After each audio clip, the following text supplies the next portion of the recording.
Hey, welcome to Exclaim News Weekly. I'm Sarah. And I'm Callum. This week we're talking the tragically hip Beyonce's Toronto tour stop and the return of the Strokes. All that and more up next.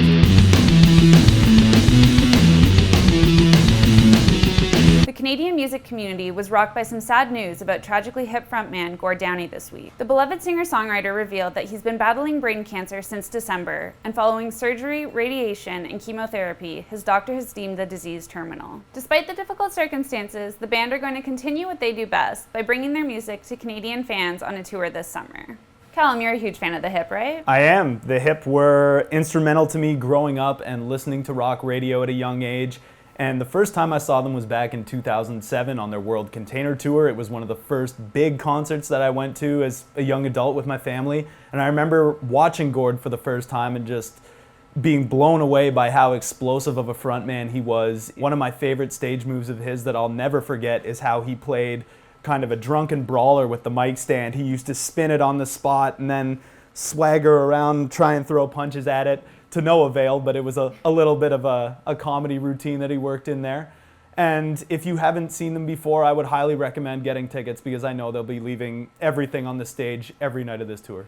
Well, with an endorsement like that, you're going to want to check them out. Head to Exclaim.ca for full details about the tour and let us know what your favorite memories of the tragically hip are in the comments below.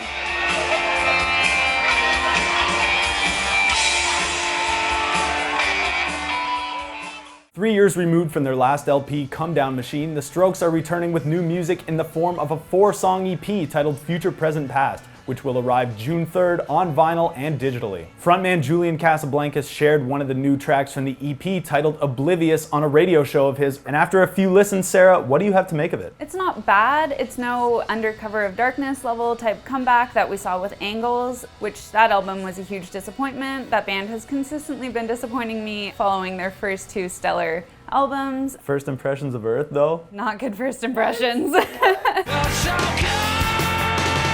For the most part, I like it. That guitar hook is definitely going to be stuck in my head all day. It's interesting to hear Julian do that thing where he pushes himself into the falsetto range again, kind of like what they did with One Way Trigger. I honestly didn't mind it. I don't believe it was as big a trash pile as people make it out to be. 5 out of 10 from Sarah Murphy on Exclaim.ca. To listen to Oblivious, head over to Exclaim.ca and let us know what you think of the Strokes' latest single in the comments below.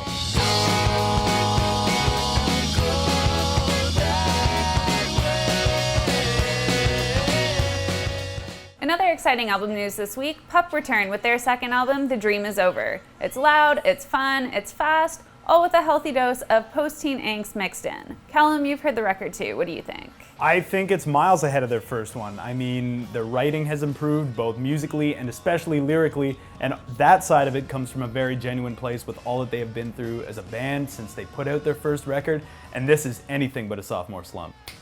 For a full album review, plus a review of their return to the stage in Toronto, head over to Exclaim.ca.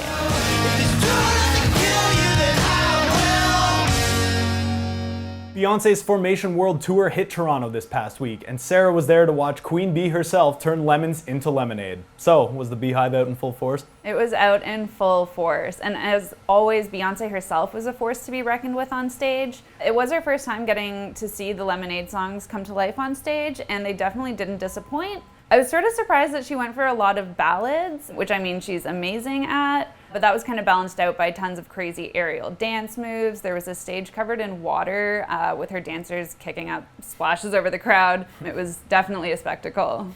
Of course, you can find Sarah's full thoughts on the evening by reading her review at Exclaim.ca. How does one rate perfection? And that does it for this week's show. Thanks very much for watching. For news, interviews, and more with all of your favorite artists, head to Exclaim.ca and follow us on social media. And join us next week when we'll compare battle scars from the PUP mosh pit.